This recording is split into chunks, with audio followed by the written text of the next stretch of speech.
Hey guys, what's going on? My name is Ryan. I play chess and put my videos on YouTube. Today I wanted to continue my Beginner to Chessmaster series and talk a little bit about forks. Now, forks is a very common tactic in chess and one that you should always be looking out for.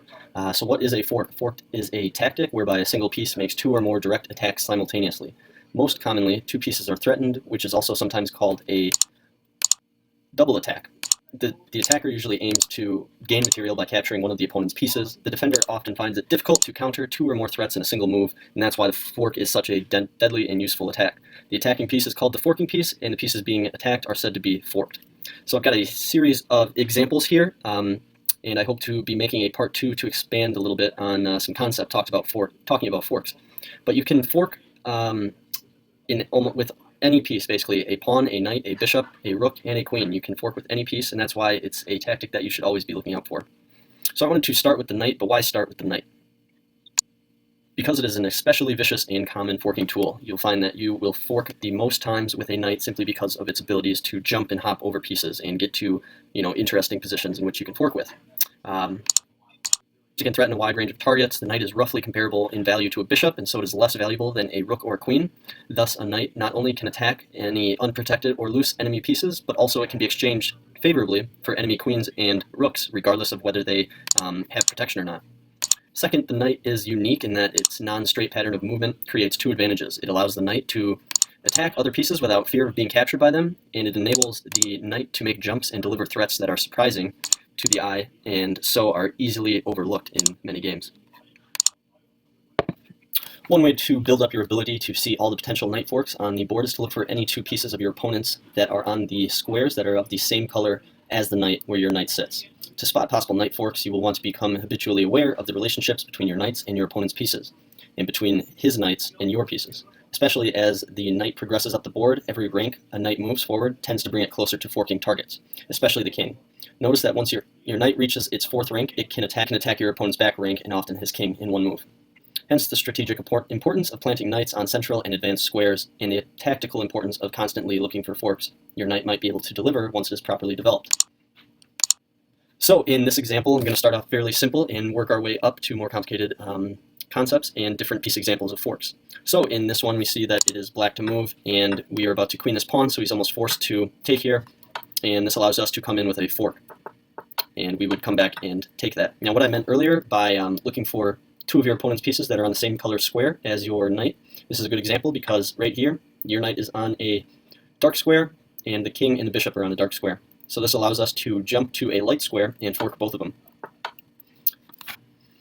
So this is perhaps the most common fork with a knight that you will come across in many of your games, and it includes the relationship between this king and this rook and this pawn.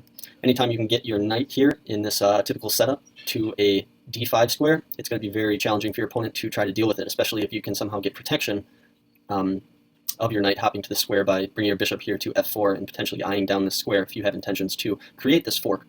But anyways, it's black to move, and he makes a mistake. He probably should have guarded, but now the queen cannot come back and protect this, and so we move our knight here and attack the queen. The queen has to move somewhere, and this allows us to come up with our fork and win this rook.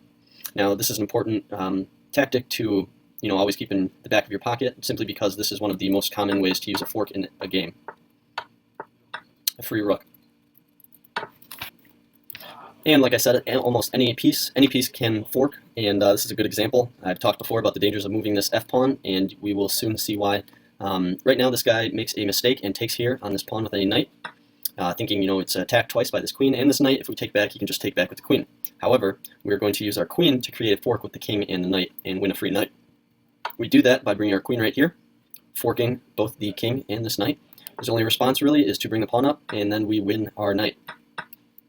My next example is a nice example of how to fork with a bishop. You can see here that he's got a battery formed on this rook. It's white to move, and he goes ahead and takes advantage to win this rook. Unfortunately, he doesn't spot the looming check, so he goes ahead and takes. We take back. He takes with the knight, the rook, thinking everything is a-okay, but our nicely placed bishop is on the same diagonal that this king is, and this would be a fork with a bishop, and we would win the rook in this situation. So here we're going to see a nice example of how a rook can form a fork. Rooks are not the prettiest forks and don't come about quite as often, but it can be very powerful in your attacking when it does come along. So we see that he has 2 attackers on this pawn right here, and it's white to move, and he makes the mistake of taking here with the knight.